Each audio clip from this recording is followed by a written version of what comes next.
Hello everyone, this is Dr. Muskan and I welcome you to the Physio Info Island.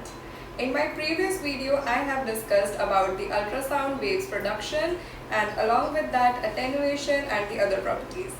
Now in this video, we are going to study about the physiological effects of ultrasound. So let's begin with the thermal effects without any further ado. Thermal effects का क्या meaning है कि हम ultrasonic waves को use करके tissues के अंदर heat produce करेंगे. ओके, सो थर्मल इफेक्ट कैसे प्रोड्यूस हो जाता है? अल्ट्रासोनिक वेव्स क्रॉस करती हैं हमारी स्किन को, सबक्यूटेनियस फैट को, ब्लड वेजल्स को, ओके, एंड देन मसल्स तक जाती हैं, बोन्स तक जाती हैं. ये जो भी हमारी बॉडी के स्ट्रक्चर्स होते हैं ना, ये अल्ट्रासोनिक वेव्स को एब्जॉर्ब कर लेते हैं.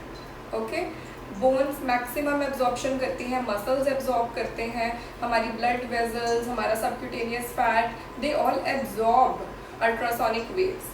ओके, जब वो एब्जॉर्ब कर लेते हैं अल्ट्रासोनिक वेव्स को, वो उनको कन्वर्ट कर देते हैं into the heat. Okay, so this heat जो थर्मल इफेक्ट प्रोड्यूस करता है. For us to see the thermal therapeutic effect, जो हमारा टारगेट टिश्यू है, it should be heated up to 40 to 45 degree Celsius for about 5 minutes.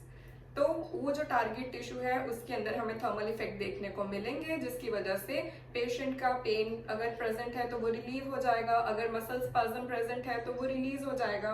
Okay, and अगर हम ligaments या tendons पे कर रहे हैं, वी वांट एक्सटेंसिबिलिटी ऑफ दो स्ट्रक्चर्स, तो वो भी अचीव हो जाएगा. Alright, so this is the therapeutic effect which we will see in the patient with the thermal effect of ultrasonic waves. जो थर्मल इफेक्ट है ये डिपेंड करता है upon these factors: nature of the tissue, vascularization, mode of ultrasound and frequency. Okay, so the first one is nature of the tissue. कि tissue का nature कैसा है? It is protein और it has high fat content, high water content. जिन भी tissues के अंदर maximum protein concentration है, वो सबसे ज्यादा अल्ट्रासोनिक वेव्स को एब्जॉर्ब करेंगे. ओके, जिनके अंदर कोलेजन सबसे ज्यादा प्रेजेंट है, और वो किसके अंदर ज्यादा है? लिगामेंट्स में, टेंडन्स में, हमारे मसल्स में. तो जो मैक्सिमम एब्जॉर्प्शन है अल्ट्रासाउंड की, वो इन तीनों के थ्रू होती है. जिनके अंदर फैट और या फिर वाटर कंटेंट ज्यादा है, उसमें जो है अल्ट्रासोनिक वेव्स की एब्जॉर्प्शन मिनिमम होगी. Now comes the second one, that is vascularization. Vascularization means blood supply कैसा है उस एरिया का.